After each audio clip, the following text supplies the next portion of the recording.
నా చిన్నప్పటి నుంచి చూస్తున్నాను. నినాదం వచ్చిందంటే ఎదగని కృష్ణ అక్కడ ఉన్నాడని అర్థం అన్నమాట. పెద్దలు శ్రీ బండారు దత్తాత్రేయ గారు, మిత్రులు శ్రీ లక్ష్మణ్ గారు, మరి రాష్ట్ర బీజేపీ అధ్యక్షుడు శ్రీ రామచంద్రరావు గారు ఈరోజు ఈ కార్యక్రమాన్ని నిర్వహిస్తున్నట్టు త్రినేత్ర ఫౌండేషన్ బాలరాజు మరి వారి శ్రీమతి వారి బృందం అందరికీ కూడా అభినందనలు తెలియజేస్తున్నాను. నేను మరో కార్యక్రమంలో పాల్గొవలసి ఉంది, అందువల్ల ముందు మాట్లాడుతున్నాను, తర్వాత మిత్రులు మిగతా నాయకులు మాట్లాడతారు. రాజకీయాల్లో ఉన్నవాళ్ళు, ప్రజా జీవనంలో ఉన్నవాళ్ళు ముందు ఏదైనా కార్యక్రమం కావాలనుకుంటే ఆ కార్యక్రమం రూపురేఖలను ముందుగా ఆలోచించాలి, దాని మీద రిహార్సల్ వేయాలి, ఆ తర్వాత తయారు చేసుకొని కార్యక్రమానికి ముందు వెళ్ళాలి. అప్పుడు కార్యక్రమాలు చాలా బాగుంటాయి. నేనేమంటున్నానంటే ఈ దేశంలో ఉన్న ప్రతి ఒక్కరికి కూడా తమ వృత్తిలో, తమ ప్రవృత్తిలో, తమ దారిలో, తమ బాటలో, తాము ఎన్నుకున్న మార్గంలో ముందుగా ఒక శిక్షణ అవసరం. ఆ శిక్షణ మంచిగా ఉంటే చిన్నప్పుడు మంచి పునాదులు పడతాయి. ఆ మంచి పునాదులు పడితే అద్భుతమైనటువంటి స్థాయికి ఎదిగేట అవకాశం కూడా ఉంటుంది. అందుకని యువతులు ఎవరైతే ఉన్నారో మేమందరినీ కోరేది అంటే మీరు ఏ పని చేయదలుచుకున్నా దాన్ని ముందు మననం చేసుకోండి, పఠనం చేసుకోండి, ఆ తర్వాత ప్రయత్నం చేసి చూడండి, ఆ తర్వాత ముందుకు తీసుకెళ్ళండి. ఇది సలహా శ్రీ అటల్ బిహారీ జీవితం నుంచి మనం తెలుసుకున్నాం. శ్రీ వాజ్పేయి గారు సమ్మిళిత, సుదృఢ, సమున్నత భారత్ స్వాప్రికుడు. ఆయన అలాంటి భారతం కావాలి. సమ్మిళితమైంది, అందరితో కలిపి ఉండేది. రెండవది సుదృఢమైంది, గట్టిగా ఉండేది. మూడవది సమున్నతమైంది, ఉన్నతమైన స్థానానికి ఎదిగింది. అరాచకం లేని, అత్యాచారం లేని, అకృత్యాలు లేని, అంతరాలు లేనటి సమాజం కావాలని రామరాజ్యం అన్నారు దాన్ని. ఆ రామరాజ్యం కావాలని గాంధీ గారు చెప్పారు. అలాంటి రామరాజ్యమే కావాలని అటల్జీ కూడా కలగన్నాడు. ఆయన జీవితం ఒక తెరిచిన పుస్తకం, అందులో ప్రతి పేజీ ఒక స్ఫూర్తి పాఠం. అటల్ బిహారీ వాజ్పేయి గారి యొక్క జీవితంలో ఆయన వ్యక్తిత్వం, ఆయన వక్తృత్వం, ఆయన కర్తృత్వం, ఆయన యొక్క మిత్రత్వం, అన్నిటితో కలిసిన నేతృత్వం అవుతుందో అద్భుతమైందని చెప్పని మీ అందరికీ నేను మనం చేస్తున్నాను. నేను మళ్ళా కూడా రిపీట్ చేస్తాను యువకుల కోసం. ఆయన యొక్క వక్తృత్వం, వ్యక్తిత్వం, క్యారెక్టర్, వక్తృత్వం, ఆయన యొక్క ఆరేటరీ, కర్తృత్వం, ఆయన యొక్క వర్క్, మిత్రత్వం, ఆయన యొక్క ఫ్రెండ్షిప్, ఆయన వీటన్నిటితో కూడిన నేతృత్వం, లీడర్షిప్ అసమానమైంది. అలాంటి నేతృత్వాన్ని మనం ఇవాళ స్మరించుకుంటూ ఉన్నాం. 1957లో బలరాంపూర్ ఉత్తరప్రదేశ్ నుంచి మొదటిసారిగా ఆయన లోక్సభకు ఎన్నికయ్యారు. ఆయన ప్రసంగానికి ముగ్ధులైన జవహర్లాల్ నెహ్రూ గారు భవిష్యత్తులో నువ్వు ప్రధానమంత్రి అవుతావని చెప్పారనే యొక్క ఆశాభావాన్ని ఆ రోజు ఆయన వ్యక్తపరిచారు. డాక్టర్ శ్యామ్ ప్రసాద్ ముఖర్జీ ఇప్పుడే మనం చూసాం. అలాగే పండిత్ దీన్ దయాళ్ ఉపాధ్యాయ గారి యొక్క ఆశయాలతో అద్వానీ గారితో కలిసి ఆయన భారతీయ జనసంఘను, ఆ తర్వాత 1980లో బీజేపీని అంచెలంచెలుగా ఎదిగేట్టుగా చూశారు. ఈనాడు బీజేపీ అంత పటిష్టంగా తయారు కావడానికి గట్టి పునాదులు వేసిన వారిలో నిస్సందేహంగా అటల్ బిహారీ వాజ్పేయి గారు ముందు వరుసలో ఉంటారని చెప్పిన సందర్భంగా మీ వెనక మనం చేస్తాను. ఆయన డాక్టర్ శ్యామ ప్రసాద్ ముఖర్జీ ఏక్ దేశ్ మే దో విధాన్, దో ప్రధాన్, దో నిదాన్, దో నిషాన్, నహి చలేగి అని చెప్పిన కాశ్మీర్ గురించి, ఒక దేశంలో 2 ప్రధానమంత్రులు, అలాగే 2 రకాల గుర్తులు, 2 రకాల జెండాలు ఉండడానికి వీలు లేదు అని చెప్పి కాశ్మీర్ సత్యాగ్రహానికి డాక్టర్ శ్యామప్రసాద్ ముఖర్జీ గారు అక్కడ ఆ సరిహద్దులో పర్మిట్ కావాలంటే పర్మిట్ లేకుండా ఆయన ప్రవేశించాడు. నేను కాశ్మీర్లో ప్రవేశించానే విషయాన్ని దేశానికి తెలియజేయని చెప్పని అటల్ బిహారీ వాజ్పేయి గారిని వెనక్కి పంపి దేశానికి ఆ విషయాన్ని తెలియజేయమని చెప్పి ఆ రోజులో డాక్టర్ శ్యామప్రసాద్ ముఖర్జీ గారు వాజ్పేయి గారిని తన శిష్యుడిగా ఎంచుకున్నారు. అలాంటి మహానాయకుడి యొక్క శిష్యుడిగా ఎదిగినట్టు అటల్ బిహారీ వాజ్పేయి గారు తన జీవితంలో తన క్యారెక్టర్, క్యాలిబర్, కెపాసిటీ, కాండక్ట్ ద్వారా అద్భుతమైన ఒక నాయకుడిగా తయారై వేలాది మందికే కాదు లక్షలాది మందికి స్ఫూర్తినిచ్చే విధమైన ప్రసంగాలు చేయడం, అద్భుతమైన వ్యక్తిత్వాన్ని చూపించడం, అందరికీ మరి ఆదర్శంగా ఉండేట నాయకత్వాన్ని తీసుకురావడం శ్రీ అటల్ బిహారీ వాజ్పేయి గారు ఆ రోజున మాకు నేర్పించారు. బాబు బాబు కిందకండి, నువ్వు ఒక్కడే పైకి వస్తే మిగతా వాడు రాకూడదనే. నేను ఫోటోగ్రాఫర్ కూడా ఇందాక గట్టిగా చెప్తున్నాను. తీసేది 100 ఫోటోలు, వేసేది ఒక్క ఫోటో. అందుకని ఆయన నిలబడి చూసి ఏది మంచి మీకు ఉపయోగంగా ఉండదనుకుంటే ఆ ఫోటో తీసుకోవాలి. కార్యక్రమంలో అడ్డంకులు కనిపించకూడదు. అలాగే ఎవరన్నా మాట్లాడుతున్నప్పుడు అస్సలు అడ్డంకి కనిపించకూడదు. నేనే కాదు, ఎవరైనా. శ్రీ వాజ్పేయి గారు అంటే వారి పాలన అంటే సుపరిపాలనకు చిరునామా. గుడ్ గవర్నెన్స్కి అడ్రస్ ఏంటంటే శ్రీ అటల్ బిహారీ వాజ్పేయి గారి యొక్క గవర్నెన్స్ అనే విషయాన్ని మనం అందరం గుర్తుపెట్టుకోవాల్సి ఉంది. అందుకే ఈ రోజుని రేపు డిసెంబర్ 25న మనం భారత ప్రభుత్వం సుపరిపాలనా దినోత్సవంగా గుడ్ గవర్నెన్స్ డేగా దాన్ని అంటుంది.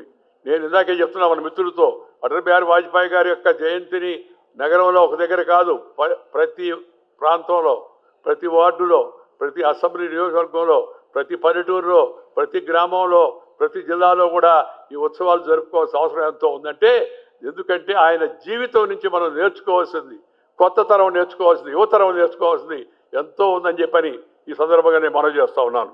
నేను ఉపరాష్ట్రపతిగా పదవి విరమణ చేసిన తర్వాత కూడా ఆయన చూపిన మార్గంలోనే యువతకు మార్గదర్శనం చేద్దామని ముందుకు వెళ్తున్నాను. మన ఎవరు అడిగారు, సార్ మీరు రిటైర్డ్ కదా అని. Yes, I'm retired but not tired అని చెప్పాను నేను.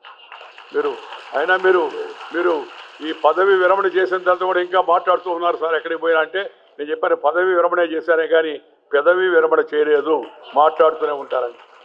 ఈ జీవితకాలం మాట్లాడుతూనే ఇలాగే వెళ్ళిపోవాలి అటల్ బిహారీ వాజ్పేయి గారి దగ్గరికి అని నా యొక్క వ్యక్తిగతమైన కోరిక.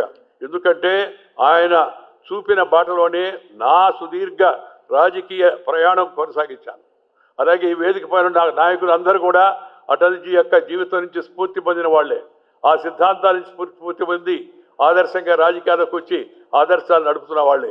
అందుకని ప్రతి ఒక్క కార్యకర్త కూడా గుర్తుపెట్టుకోవాలా, మనము అటల్ బిహారీ వాజ్పేయి గారు చూపించిన మార్గంలో పయనిస్తున్నామా, క్రమశిక్షణ పాటిస్తున్నామా, సంఘటితంగా ఉంటున్నామా, సుదృఢంగా తయారవుతున్నామా, జనం యొక్క భవిష్యత్తు గురించి ఆలోచిస్తున్నామా, పేదరిక నిర్మూలన కోసం ఆలోచిస్తున్నామా, అంత్యోదయ మార్గం అనేది చెప్పాడో అట్టడుగున్న last man in the queue, అతనికి ముందు బెనిఫిట్ అందాలని చెప్పని వాజ్పేయి గారు చెప్పిన దాన్ని ప్రతి పాలకుడు, sarpanch, Zilla Parishad chairman, municipal chairman, MLA, MP, minister, prime minister వరకు అందరూ ఆలోచించాల్సింది ఆఖరు పంక్తిలో ఉన్న వ్యక్తికి. అంటే కేశవ మెమోరియల్ ఆఖరి పంక్తిలో ఉన్న కాదు, జీవితంలో ఆఖరి పంక్తిలో ఉన్న వ్యక్తికి ముందు అట్టడుగున్న వాడికి పైకి తీసుకురావాలి. అంబేద్కర్ గారు చెప్పిన మాట అది. ఆ దాన్ని అటల్ బిహారీ వాజ్పేయి గారు తన జీవితంలో ఆచరించి చూపించాడు. ఈ భారత రాజకీయాల్లో సమున్నతమైన వ్యక్తిత్వ శిఖరమైన ఆయన గురించి యువతరం తెలుసుకోవాలి, ఆయన జీవితాన్ని పరిశోధించాలి. అందుకనే ఈ కార్యక్రమం పెట్టిన వాళ్ళు నేను హృదయపూర్వకంగా అభినందిస్తున్నాను. ఇలాంటి కార్యక్రమాన్ని కింద స్థాయి వరకు కూడా తీసుకెళ్ళమని చెప్పని కోరుతూ ఉన్నాను.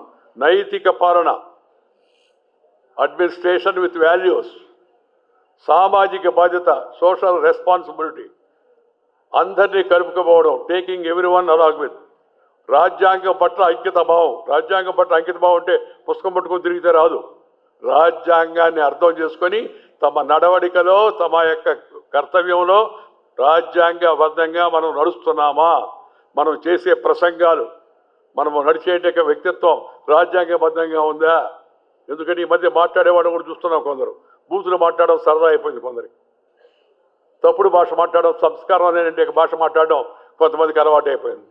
అదేమంటే రాజకీయాల్లో ఒకరిని ఇంకొకటి శత్రువు. కానీ వాజ్పేయి గారు చెప్పింది మనం అర్థం చేసుకుంది కూడా ఒకటి ఏంటంటే భారతీయ భావన, మనం రాజకీయాల్లో ఉన్నవాళ్ళం వేరు వేరు పార్టీలైనా మనం శత్రువులం కాదు, ప్రత్యర్థులం మాత్రమే. We're rivals, we're not enemies, we're not enemies. ఇది అటల్ బిహారీ వాజ్పేయి గారు చూపించిన మార్గం. అందుకే ఆయన అజాత శత్రుడిగా వెలుగొందాడు, అజాత శత్రుడిగా.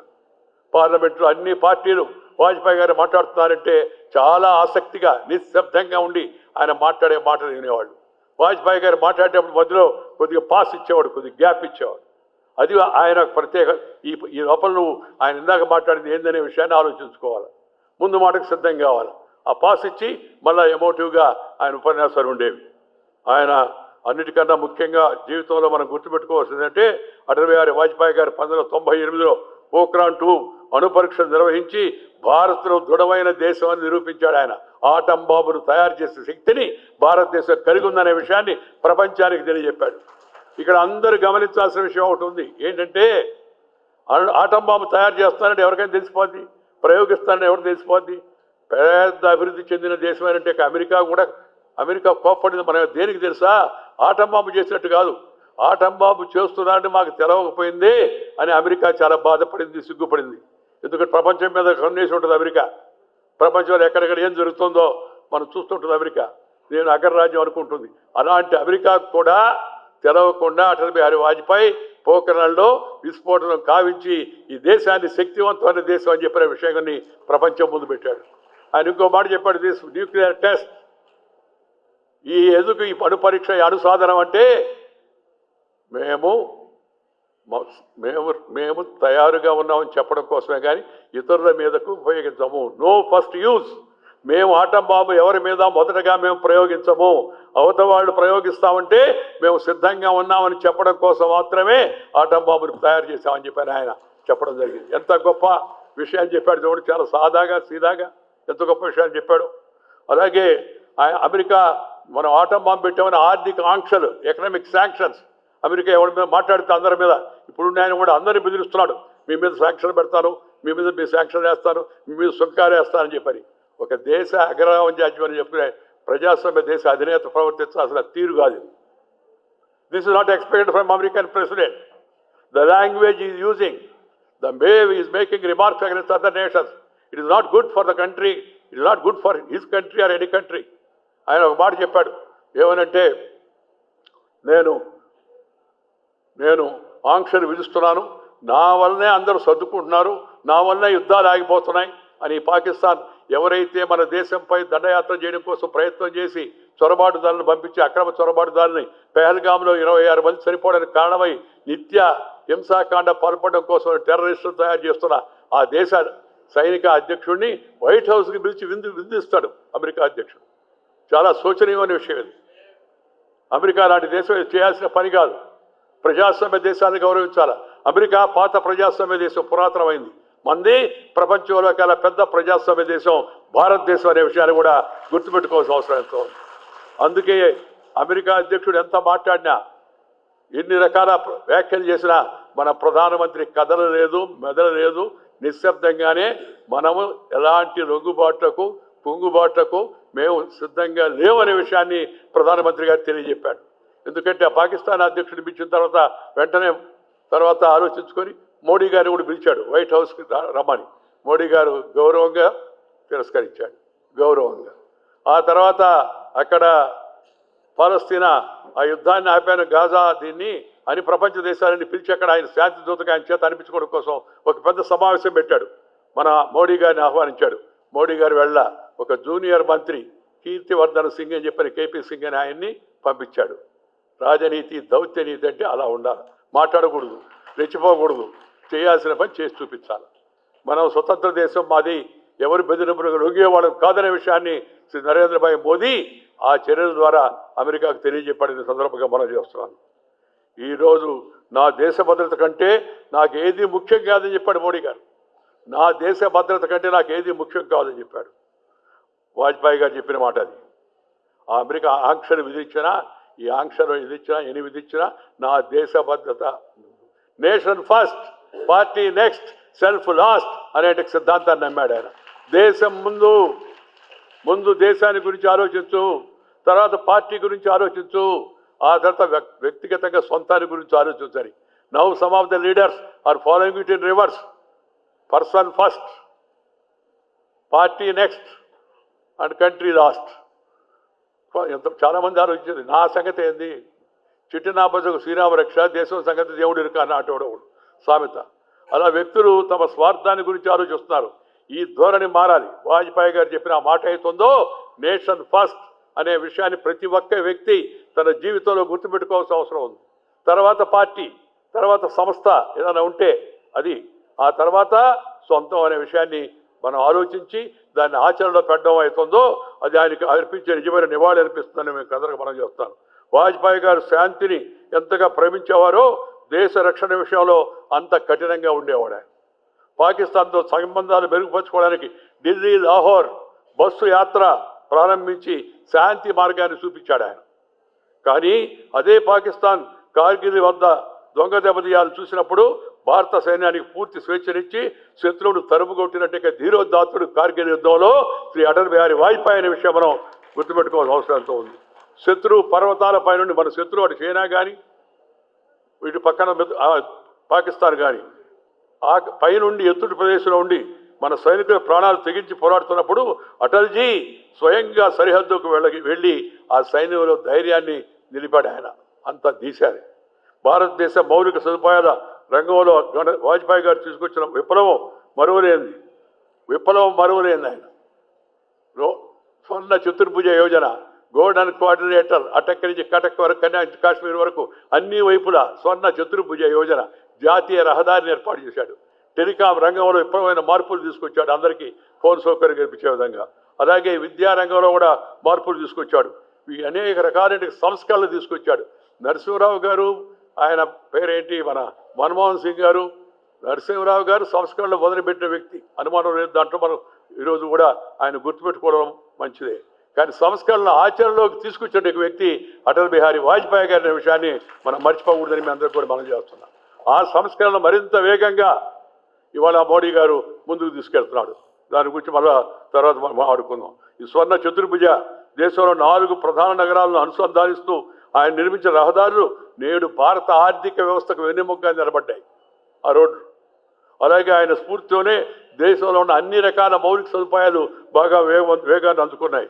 సర్వశిక్ష అభియాన్, అందరికీ చదువు, అందరూ చదువుకోవాలి, అందరూ ఎదగాలి అనే నినాదంతో ప్రతి బిడ్డకు ప్రాథమిక విద్య అందేలా చేశాడు.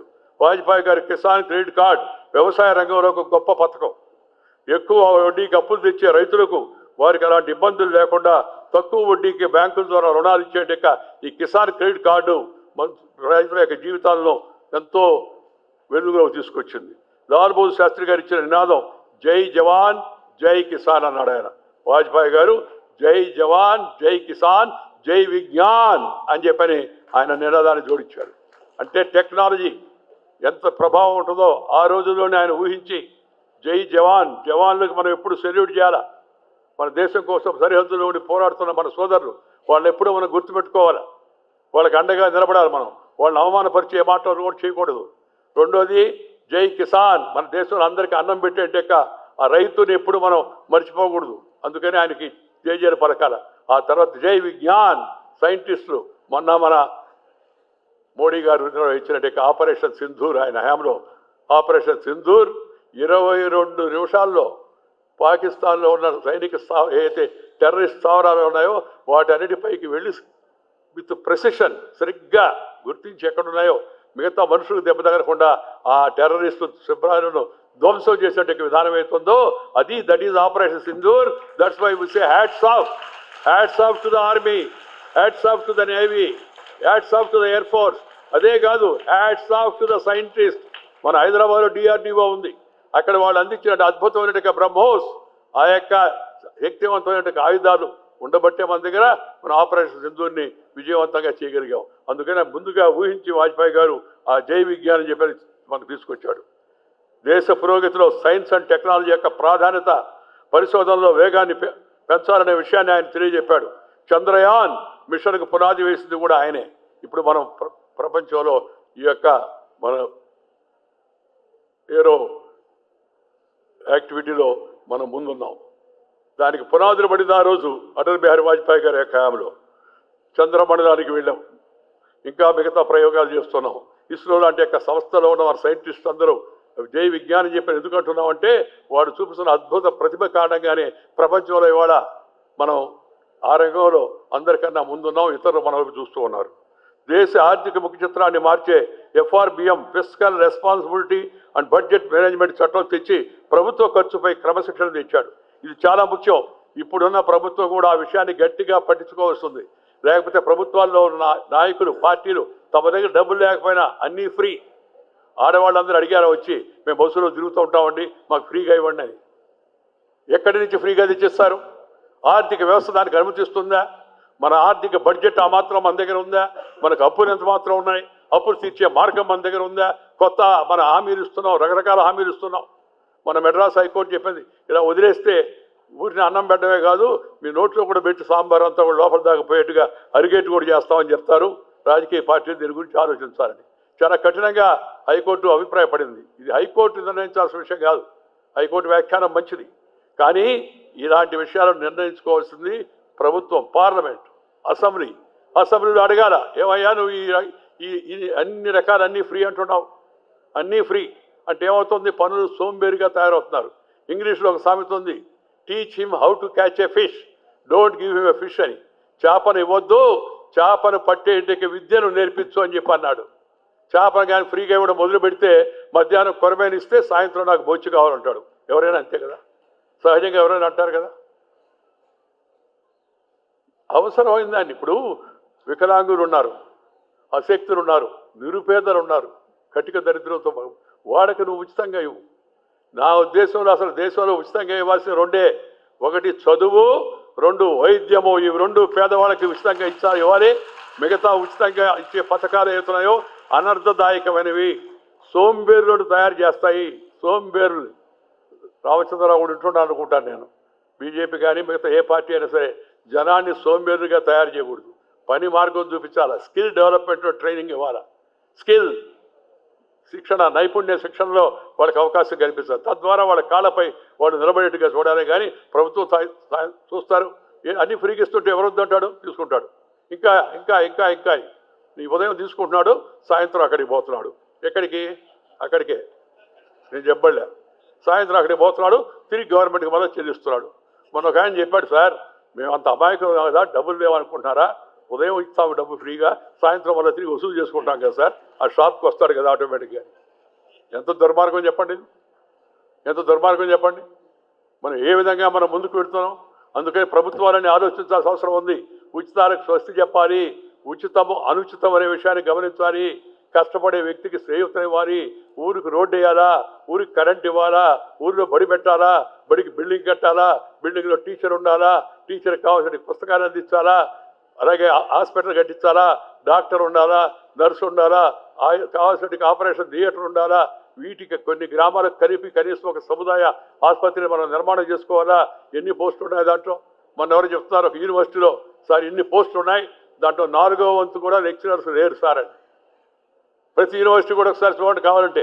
నేను యూనివర్సిటీ పేరు చెప్పడం ఇక్కడ నాకు ఇష్టం లేదు, ప్రభుత్వాన్ని విమర్శించడం కాదు, నేను రాజకీయాలు లేదు, నేను ఏ పార్టీని ఇప్పుడు వ్యక్తిగతంగా విమర్శించేవాడు కాదు, వ్యవస్థను విమర్శిస్తున్నాను, వ్యవస్థలో వస్తున్న మార్పులు విమర్శిస్తున్నాను. అటల్ బిహారీ వాజ్పేయి అంటే ఒక మహనీయుడు, ఆయన చూపించిన మార్గం అవుతుందో ఆ మార్గం క్రమశిక్షణతో, బాధ్యతతో ఉత్పత్తిని పెంచే విధంగా మన ఆలోచనలు, మన విధానాలు ఉన్నాయని చెప్పి ఆయన చెప్పాడు. ఆయన రాజకీయాల్లో దృఢచిత్తంగా ఉన్నా ఆయన మనసు మల్లెపువ్వు లాంటిది. ప్రత్యర్థులు కూడా ఆయనను అజాత శత్రువు అని పిలిచేవాళ్ళు. నేను నెల్లూరులో చిన్నప్పుడు వాజ్పేయి గారి గురించి మైకులు అనౌన్స్మెంట్ చేసేవాడిని, జట్కా బండిలో కూర్చొని. అటల్ బిహారీ వాజ్పేయి గారు మన గ్రామానికి వస్తున్నాడు, నెల్లూరు టౌన్కి, సాయంత్రం 6 గంటల కోపటి మైదానం బహిరంగ సభ ఉంది, దయచేసి అందరూ దానికి రండి అని చెప్పాను. ఆయన మీటింగ్కి స్టేజ్ కట్టేవాడిని, నేను అందరూ కట్టేవాడు, ఇక్కడ వీళ్ళందరూ కూడా కట్టేవాడు, వేదిక పైన ఉన్న వాళ్ళందరూ, దత్తాత్రేయ గారితో సహా వేదిక కట్టే అంచెలంచెలుగా ఎదిగాం. ఆ మైక్ అనౌన్స్మెంట్ చేసిన వెంకయ్య ఒకరోజు అదే అటల్ బిహారీ వాజ్పేయి అద్వానీ మధ్యలో కూర్చొని అఖిల భారత అధికార పార్టీకి అధ్యక్షుడు అవుతారని నేను ఎప్పుడు జీవితంలో ఊహించలేదు. వాళ్ళు ఇచ్చిన శిక్షణ అలాంటిది, వాళ్ళు చూపించినట్టు స్ఫూర్తి అలాంటిది. అలాంటి స్ఫూర్తిని నేటి తరానికి కూడా, ఇప్పుడున్న నాయకులు నేటి తరానికి అలాంటి స్ఫూర్తిని కలిగించాలి, అలాంటి యొక్క వ్యక్తిత్వాన్ని రూపొందించాలని చెప్పి నేను కోరుకుంటాను. కేవలం బీజేపీకి కాదు, ఏ రాజకీయ పార్టీకైనా, రాజకీయ పార్టీ నాయకులు అలాంటి యొక్క కర్తవ్యాన్ని, అలాంటి యొక్క ఆలోచనలను యువకుల్లో రేకెత్తింపజేయాలని కోరుతున్నాను. వాజ్పేయి గారి హయాంలో నేను గ్రామీణాభివృద్ధి మంత్రిగా పనిచేశాను. ఒక విషయం చెప్తాను, వ్యక్తిగత విషయాలు నాకు చెప్పడం ఇష్టం లేదు. ఆయన నేషనల్ హైవే వేశాడు, అందరు బాగా సూరి తర్వాత ఈ రహదారుల నిర్మాణం చేపట్టిన మహనీయుడు అటల్ బిహారీ వాజ్పేయిని దేశం అంతా గౌరవిస్తుంది, ఎకానమీ కూడా పెరిగింది. అప్పుడు నేను ఒకరోజు పోయి వాజ్పేయి గారు అడిగారు, సార్ బాగానే ఉంది కానీ పల్లెకు కూడా రోడ్డు వేస్తే బాగుంటుందని. ఆయన నవ్వేది బాగానే ఉంటుంది, ఆర్థిక మంత్రితో మాట్లాడమన్నాడు. ఆర్థిక మంత్రి గారి దగ్గరికి వెళ్ళాను నేను, వీళ్ళు ఆర్థిక మంత్రిని అడిగితే వెంకయ్య చేసి సాధ్యం కాదన్నాడు. ఎందుకు సాధ్యం కాదయ్యా అన్న, నేషనల్ హైవే రోడ్డు వేస్తే దానికి టోల్ ఉంటుంది, వాహనాలు ఉపయోగంతో టోల్ కడతారు, ఆ డబ్బుతో తీసుకున్న అప్పులు కట్టేయచ్చు. అందుకని కాంట్రాక్టర్ల ముందు పెట్టుబడి పెడతారు, వస్తారు మామూలుగా కూడా, బ్యాంకులు కూడా వాళ్ళకి ఇస్తాయి, లోన్లు ఇస్తాయి. కానీ పల్లెకి రోడ్డు వేస్తే ట్యాక్స్ వేస్తే టోల్ తీస్తారు, టోల్ వేస్తే టోల్ తీస్తారు, టోల్ తీస్తారు అన్నాడు ఆయన నవ్వుతూ. వాస్తవమే. పల్లెలు రోడ్డు వేసి మీ ఊరికి రోడ్డు వేస్తున్నాడు, ట్యాక్స్ వేస్తున్నాడు, సర్పంచ్ ఉంటాడా? జరిగే పనే. ప్రస్తుతం ఉండే వ్యవస్థలు అసలు జరిగే పని కాదు. నాకు కొంచెం నిరుత్సాహం కలిగింది. నిరుత్సాహం కలిగితే పోయి వాజ్పేయి గారికి చెప్పారు, సార్ ఆర్థిక మంత్రి ఇట్లా అంటున్నాడని. చూద్దామన్నాడు ఆయన. సాయంత్రం అద్వానీ గారిని కలిశాను. సార్ ఈ కార్యక్రమం చెప్తే ఇంకా మన పేరు చరిత్రలో నిలబడిపోతుంది సార్, ఇది చేస్తే కాదు. ఎందుకంటే దేశం పల్లెటూరులో ఉంది, 162% మంది ఇంకా గ్రామాల్లో నివసిస్తున్నారు, వాళ్ళకి మనం విద్యార్థామని అంటే మాట్లాడదాం అన్నాడు. మన వాజ్పేయి గారి దగ్గర పోయి మళ్ళీ ఒకసారి మాట్లాడు అన్నాడు. పోయి ఆయన కలిశాను, చెప్పాను. చెప్తే వాజ్పేయి గారి ఆలోచన బాగానే ఉంది, ఆర్థిక మంత్రికి చెప్పావు కదా నువ్వు, రేపు మళ్ళా క్యాబినెట్లో వచ్చినప్పుడు నీ శైలిలో నీ తరహాలో ఇందాక చెప్తున్నా కదమ్మా ఇదని మీరు రైమ్స్ అని మీ శైలిలో చెప్పండి చెప్పు అన్నాడు. క్యాబినెట్లో నవ్వుతా ఆయన. క్యాబినెట్లో ఐటమ్ వచ్చింది మళ్ళీ రెండోసారి. ఐటమ్ వస్తే నేను చెప్పాను పల్లెటూరులో కూడా రోడ్డు వేయాలని. అప్పటికే అజిత్ సింగ్, నితీష్ కుమార్ లాంటి వాళ్ళు నాకు మద్దతుగా మాట్లాడారు, కానీ మిగతా వాళ్ళు మాట్లాడాల. అప్పుడు వాజ్పేయి గారు నా వైపు చూశాడు. నేను చెప్పాను, वित्त मंत्री जी गांव के लिए सड़क निर्माण बहुत जरूरी है। गांव में सड़क नहीं तो VDO BDO DDO ADO collector doctor actor tractor ఏది రాదు గ్రామానికి అని చెప్పాను. వీడిఓ అంటే విలేజ్ డెవలప్మెంట్ ఆఫీసర్, బీడీఓ అంటే బ్లాక్ డెవలప్మెంట్ ఆఫీసర్, ఏడీఓ అంటే assistant development officer, additional development officer, DDO అంటే district development officer, collector doctor actor tractor ఏది గ్రామానికి రాదు అని చెప్పాను. చెప్తే అందరు నవ్వారు. వాజ్పేయి గారు ఠీక్ హై చలో ఆగే బడో అన్నాడు, ముందుకు వెళ్ళి. ఆ విధంగా గ్రామీణ సడక్ యోజన ఏర్పడి పల్లె పల్లెకు ప్రధానమంత్రి గ్రామీణ సడక్ యోజన తెచ్చిన ఘనత శ్రీ అటల్ బిహారీ వాజ్పేయి గారి యొక్క ఉదార మనస్తత్వానికి కారణం అని చెప్పని మీ అందరూ కూడా సందర్భంగానే మనం చేస్తున్నాను. ఆయన ఈ పల్లెటూరులకు రోడ్డు ఇచ్చేది ఏతుందో దేశ చరిత్ర వాళ్ళు ఎప్పుడూ మర్చిపోలేరు. అలాగే ఈ యొక్క పివి నరసింహారావు గారు పెద్దలు మాజీ ప్రధానమంత్రి 1994లో కాశ్మీర్ అంశంపై భారతదేశం యొక్క వాణిని వినిపించడానికి అటల్ బిహారీ వాజ్పేయి గారిని జినీవాకు పంపడం అటల్జీ నాయకత్వ పటిమకు నిదర్శనం. అపోజిషన్లో ఉన్న వ్యక్తిని నరసింహారావు గారు నువ్వు వెళ్ళు మన దేశం తరఫున జినీవాలో మాట్లాడు, భారతదేశం యొక్క వైఖరి గట్టిగా వినిపించమంటే ప్రపంచ దేశాలు ఆశ్చర్యపోయే విధంగా అక్కడికి వెళ్ళి మన దేశ వాణిని వినిపించిన యొక్క మహత్తరమైన యొక్క ప్రతిపక్ష నాయకుడు శ్రీ అటల్ బిహారీ వాజ్పేయి గారు చెప్పిన విషయాన్ని ఈ సందర్భంగా గుర్తు చేస్తున్నాను. వాజ్పేయి గారు హిందూ సంస్కృతిని ప్రేమించేవాడు. హిందూ అంటే సంకుచితమైనది కాదు, హిందూ అంటే విశాలమైంది, అదొక సంస్కృతి అది. కానీ ఎప్పుడు ఆయన ఇతర మతాలను ద్వేషించలేదు. ఎవరు కూడా వాజ్పేయి గారు అనుచరులని చెప్పుకునే మనం ఎవరు కూడా ఏ మతానికి మనం వ్యతిరేకం కాదు, ఎవరి మతం వాళ్ళది. కానీ సంస్కృతి మనందరం భారతీయులమే. వేషం భాష వేరైనా మనమంతా భారతీయులం. अलग भाषा अलग वेश फिर भी अपना एक देश, వివిధత మే ఏకత భారత్ కా విశేషత అనే విషయాన్ని వాజ్పేయి గారు ఆ రోజులో చెప్పారు. అది మనం మన జీవితంలో గుర్తుపెట్టుకోవాలి. నువ్వు ముస్లింగా గడ్డం పెంచుకో, నీ గడ్డం నాకేమడ్డాం. నువ్వు క్రైస్తవుడైతే చర్చికి వెళ్ళు. అలాగే హిందువులకు కూడా ఈ దేశంలో మెజార్టీగా ఉన్న హిందువులకు వాళ్ళ సంస్కృతిని వాళ్ళ పరంపరలను గౌరవించుకునే అధికారం వాళ్ళకు ఉంది, హక్కు వాళ్ళకు ఉంది. దానికి ఇతరులు ఎవరు అడ్డంకులు కనిపించకూడదు. ప్రభుత్వాలు కేవలం ఓటు బ్యాంక్ రాజకీయాల కోసం మైనార్టీలను ప్రోత్సహించే విధానం దేశానికి ఏమాత్రం కూడా మంచిది కాదు. మైనార్టీలను ప్రోత్సహించి మెజార్టీ విషయం వస్తే మాత్రం పట్టించుకోకుండా మతపరమైన అనవేతుందో కొంతమందికి ఫ్యాషన్గా తయారైపోయింది. ఈ విషయాన్ని కూడా రాజకీయ పార్టీలన్నీ గుర్తుపెట్టుకోవాల్సిన అవసరం ఎంత ఉందని మీ అందరికీ మనం చెప్తాను. ఇప్పుడు నా దగ్గర ఒక చిన్న కాగితం ఉంది. ఈ కాగితంలో ఉండే విషయం చెప్తాను, చెప్పి 2 విషయాలను చెప్పి ముగిస్తాను. ఈ చూడండి స్టాంప్. ఈ స్టాంప్ ఏంటో తెలుసా? During 1970s, lakhs of people from Bombay city paid 5 paise extra on every best bus ticket. Best అని బాంబే యొక్క ట్రాన్స్పోర్ట్ సర్వీస్ బస్సు ఉంది. ఆ బస్సు టికెట్ మీద 5 పైసలు అదనం పెట్టారు. అదనంగా ఈ స్టాంప్ జారీ చేశారు. దేనికంటే దీంట్లో బంగ్లాదేశ్ రిలీఫ్ ఫండ్, అలాగే సినిమా హాల్లో 25 పైసలు ఎక్స్ట్రా పెట్టారు టికెట్కి. దేనికి? బంగ్లాదేశ్లో అన్యాయం జరుగుతుంది. పాకిస్తాన్ యొక్క దమనకాండకు బంగ్లాదేశ్లో బలవుతున్నారు.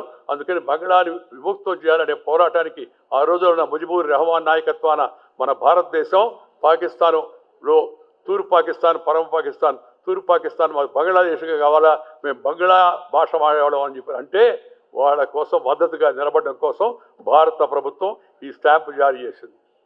సినిమా హాల్లో బస్సుల్లో కూడా జనం ఎందుకు? మన పొరుగు దేశం మంచిది కాబట్టి. వాళ్ళు మన మిత్రులే కదా. మన దేశంలో ఉన్నవాళ్ళు విడిపోయి పాకిస్తాన్ కావాలన్నారు, ఠీకే. పాకిస్తాన్లో ఉన్నవాళ్ళు మాకు వేరేగా బంగ్లాదేశ్ కావాలన్నారు, ఠీకే. వాళ్ళ కోసం వాళ్ళు వద్దు, వాళ్ళ పైన దమనకాండ సాగించింది పాకిస్తాన్. అప్పుడు భారతదేశం వాళ్ళకి అండగా నిలబడింది. ఇవాళ పొరుగు దేశమైన బంగ్లాదేశ్లో జరుగుతున్న పరిస్థితులు చూస్తే మనసు చాలా బాధ కలుగుతుంది. భారతదేశంలో ప్రజల ఆందోళనగా ఉంది. హిందువులను గుర్తించి హిందూ దేవాలయాలు ధ్వంసం చేయడం, హిందువులపై దాడి చేయడం, హిందూ నాయకుడిని ఒక యువకుడిని తీసుకొచ్చి పబ్లిక్గా చెట్టుకు కట్టేసి ఉరి తీశారు, తిరిగి వేలాడేసి. దుర్మార్గమైన పనిది. ప్రపంచ దేశాలు సభ్య దేశాలన్నీ దీన్ని ఖండించాల్సిన అవసరం ఎంతో ఉంది. బంగ్లాదేశ్ యొక్క ఇప్పుడు ప్రస్తుత పరిపాలకుడు ఎవరున్నారో ఆయన సలహాదారుడిగా వచ్చిన తర్వాత ఇంకా ఈ దుశ్చర్యలు పెరిగిపోయాయి. ఇవన్నీ అంతర్జాతీయ సమాజం దీన్ని గమనించాల్సిన అవసరం ఎంతో కూడా ఉంది. ఒక రాజకీయ పార్టీ నిషేధించారు అవామికి. అంతకుముందు ప్రధానమంత్రిగా ఉన్నామని దేశం నుంచి బహిష్కరించేట్టుగా ఇప్పుడు ఆమెకి యావజ్జీవ శిక్ష వేశారు. మన దేశంలో ఆమె ఇక్కడ శరణ పొందుతూ ఉంది. ఎవరు కూడా శరణార్థుల్ని మనం మంచిగా గౌరవించేట్టుగా సంస్కృతి ఉంది. అలాంటి తరుణంలో బంగ్లాదేశ్ జరుగుతున్న పరిణామాల పట్ల భారత ప్రభుత్వం కూడా తగిన విధంగా స్పందిస్తుందని చెప్పని భావిస్తాం. మనం అంతర్జాతీయ సమాజం కూడా దానికి అనుగుణంగా వ్యవహరించాలని చెప్పి నేను కోరుతున్నాను. మన దేశం పొరుగువారి కోసం మనం స్పందించి మన యొక్క ప్రజలందరూ కూడా ఉదారంగా సహాయం చేయడం కోసం మనం ముందుకు వచ్చారు. ఎందుకంటే మనకు అలవాటు. Share and care is the core of Indian philosophy. Share and care is the core of Indian philosophy. ఉన్నదాన్ని విజ్ఞానాన్ని పంచుకో, తెలివిని పంచుకో, సంపదను పంచుకో, తద్వారా మంచి పేరు సంపాదించుకో. నీ జీవితం తర్వాత కూడా బతికే విధంగా మనం బతకాలి అనే విషయాన్ని ఈ సందర్భంగా మనం గుర్తించాల్సిన అవసరం ఎంతో ఉంది. శ్రీ నరేంద్ర మోడీ గారు, అటల్ బిహారీ వాజ్పేయి గారి ద్వారా ప్రేరణ పొంది రాజకీయాల్లోకి వచ్చి ఆయన సంఘ యొక్క సంస్కారంతో ఈ సుపరిపాలన కళలు మరింత వేగంగా సాకారం అవుతున్నాయి. మహిళా సాధికారిత, ముద్రా బ్యాంక్, పారదర్శకమైన పాలన, ట్రాన్స్పరెంట్ అడ్మినిస్ట్రేషన్, వికసిత్ భారత్ అనే లక్ష్యాన్ని 2047 నాటికి భారతదేశం వికసిత భారతదేశంగా తయారు కావాలా, స్వయం సమృద్ధి కలిగింది అయి ఉండాలా, అందరినీ కలుపుకుపోయేట ప్రపంచ శక్తిగా తీర్చిదిద్దడమే అటల్జీకి మనం అందించేట నివాళి అని చెప్పని సందర్భానికి మనం చేస్తున్నా. మోడీ గారు ఆ దారిలో పెడుతున్నాడు. అందుకే మనం వారికి మద్దతుగా నిలబడుతూ ఉన్నాం. ప్రపంచాన్ని జయించాలా, ఇతరులపై దాడి చేయాలనే మనకు ఎప్పుడు మనకు ఆ బుద్ధి లేదు. ఆదికాలం నుంచి, వేదకాలం నుంచి, పుణ్యకాలం నుంచి, పురాణకాలం నుంచి మన పూర్వీకులు అనుభవించి రాగలించి మేళవించి మనకు అందించిన వారసత్వం అవుతుందో అందరితో కలిసి ఉండాలి, అందరినీ గౌరవించాలా. ఇతరులపై దండయాత్ర ఎప్పుడు చేయలే భారతదేశం. ప్రపంచానికి గురువు అని పేరు ఒకప్పుడు భారతదేశానికి. నలంద, ఇవాళ హిందూ పేపర్లో, టైమ్స్ ఆఫ్ ఇండియా అనుకుంటాను, హిందూ పేపర్లోనూ నలంద విశ్వవిద్యాలయాన్ని ఏ విధంగా ధ్వంసం చేశారు, ఎన్ని లక్షల పుస్తకాలు కొట్టేశారు, దాని మీద ప్రత్యేక వ్యాసం వచ్చింది. చదువుకున్న వాళ్ళు, యువకులు, ఈ రీసెర్చ్ స్కాలర్స్ అంతా దయచేసి చదవడం. దాన్ని కొన్ని లక్షల పుస్తకాలు తగలబెట్టాడు వాడు దండయాత్ర చేసి. మన సంస్కృతిని దెబ్బతిద్దామని ప్రయత్నం చేశారు. ఇంగ్లీష్ వాళ్ళు వచ్చి మన దేశాన్ని జయించి మన యొక్క ఆస్తులను దోచుకొని కొంతమంది మనసులో కూడా దోచుకుపోయారు. వాళ్ళ పద్ధతే ఇంకా కొనసాగుతుంది. దీన్ని మార్చాల్సి ఉంది. మారుస్తూ ఉన్నారు మోడీ గారు. మన చరిత్రలో కూడా మన అల్లూరి సీతారామరాజు, మన కొమరం భీం, మన రాణి రుద్రమ్మ, మన ఝాన్సీ లక్ష్మీబాయి, మన రాణా ప్రతాప్, మన యొక్క వీరపాండే కట్టమ్మ, మన అల్లూరి సీతారామరాజు, అలాంటి మహనీయుల యొక్క చరిత్ర మన పుస్తకాల్లో పాఠ్యాంశాలుగా తయారు చేయాల్సిన అవసరం ఎంతో ఉంది. రాబర్ట్ క్లైవ్ గురించి కాదు, అలెగ్జాండర్ గురించి కాదు, వాళ్ళ గొప్పతనాల గురించి కాదు, లేదా ఔరంగజేబు గారు ఎట్లా ఔదార్యం చూపించాడనే విషయాల గురించి కాదు. ఈ దేశంలో పుట్టి, ఈ దేశంలో పెరిగి, ఈ దేశం కోసం ప్రాణత్యాగం చేసిన మహనీయులు సుభాష్ చంద్రబోస్, నాయకత్వం వహించిన సర్దార్ వల్లభాయ్ పటేల్, అనేక మంది మహనీయులు ఉన్నారు మనకి. అలాంటి మహనీయుల యొక్క జీవిత చరిత్రను పాఠ్యాంశాల్లో చేర్చుకోవాల్సిన అవసరం ఎంతో ఉంది. ప్రజాస్వామ్య వ్యవస్థ పట్ల అటల్జీ చాలా గౌరవాన్ని చూపించాడు. ఆయన ఒకసారి ప్రధానమంత్రి అయిన తర్వాత ఒక్క ఓటుతో మెజారిటీ పోయేట్టుకుంది. ముందు రోజు సాయంత్రం నేను, ప్రమోద్ మహాజన్, సుష్మా స్వరాజ్, అరుణ్ జైట్లీ అందరం కూర్చున్నాం. ఒక్క ఓటే కదా, ఏదో రకంగా కదా సంపాదించవచ్చు, ఎవరో ఒకరితో మాట్లాడారు. వీళ్ళు అటల్జీకి చెప్పాం. ఆయన చెప్పాడు, ఇతర పద్ధతులు అనుసరించడం నాకు ఇష్టం లేదు. మామూలుగా ఎవరన్నా మనసు మార్చుకొని మనకు సపోర్ట్ చేస్తే చేయనండి. అదర్వైజ్ మీరు ఏ విధమైన చిన్న పొరపాటు చేసినా నేను దాన్ని బహిరంగంగా కాదంటాను అని చెప్పి అటల్జీ మాకు చెప్పాడు. మరుసటి రోజు పార్లమెంట్లో ఒక్క ఓటుతో ఓడిపోయింది ప్రభుత్వం. చరిత్రలో ఎక్కడైనా ఉందా? ప్రధానమంత్రిగా ఉన్నవాళ్ళు అనుకుంటే ఒక్క ఓటే కర్మ. ఈరోజు చూస్తున్నాం మన ఓట్లు ఎట్లా మారుతున్నాయో. అసెంబ్లీలో చూస్తున్నాం, కౌన్సిల్లో చూస్తున్నాం, లేదా ఇతర వాటిలో మెజార్టీలు మైనార్టీకి ఎట్లా అవుతున్నాయో, మైనార్టీ మెజార్టీకి ఎట్లా పెరుగుతుందో మనం చూస్తున్నాం. కానీ వాజ్పేయి గారు చెప్పారు, ప్రజాస్వామ్య వ్యవస్థ, ప్రజాస్వామ్యాన్ని బలపరుద్దాం, జావుగా ఫిర్ అడుగుగా మీరు వాపస్ ఆవుగా అని చెప్పాడు. తిరిగి వెళ్తాం, జనంలోకి వెళ్తాం, జనం ద్వారా ప్రజామోదం పొంది మన ప్రధానమంత్రి అవుతామని చెప్పని ఆయన మాట చెప్పాడు. అదే మాట ప్రకారం ప్రజల్లోకి వచ్చి తిరిగి దేశవ్యాప్తంగా చైతన్యం కలిగించి ప్రధానమంత్రి అయ్యాడు. ప్రజాస్వామ్యం పట్ల ఆయన యొక్క నమ్మకం ఎలాంటిదో దాన్ని దయచేసి అందరూ కూడా అర్థం చేసుకోవచ్చుగా నేను కోరుతా ఉన్నాను. ఇలా మాట్లాడుతూ ఉంటే అనేక విషయాలు చెప్పొచ్చు. వాజ్పేయి గారి గురించి 2 రోజులు 3 రోజులు 4 రోజులు మాట్లాడినా కావాల్సినంత విషయాలు మన దగ్గర ఉన్నాయి. యువత అంతా వారి జీవితాన్ని చదవాలి. I urge upon the youth to study the life and the struggle of Sri Atal Bihari Vajpayee. I appeal the youth to study his administration, the way he used to speak, and the wonderful speeches he has made in Indian Parliament. These are all a case study for the youngsters. Please study those articles, study those speeches, and then enrich yourself. మీ ఆలోచన శక్తిని, జ్ఞాన శక్తిని మరింతగా పెంచుకోవాలంటే అలాంటి మహనీయులు ఆ రోజుల్లో చేసిన ప్రసంగాలు ఎత్తున్నాయో ఆ ప్రసంగ పాఠాలను చదవాల్సిందిగా నేను మనందరినీ కోరుతున్నాను.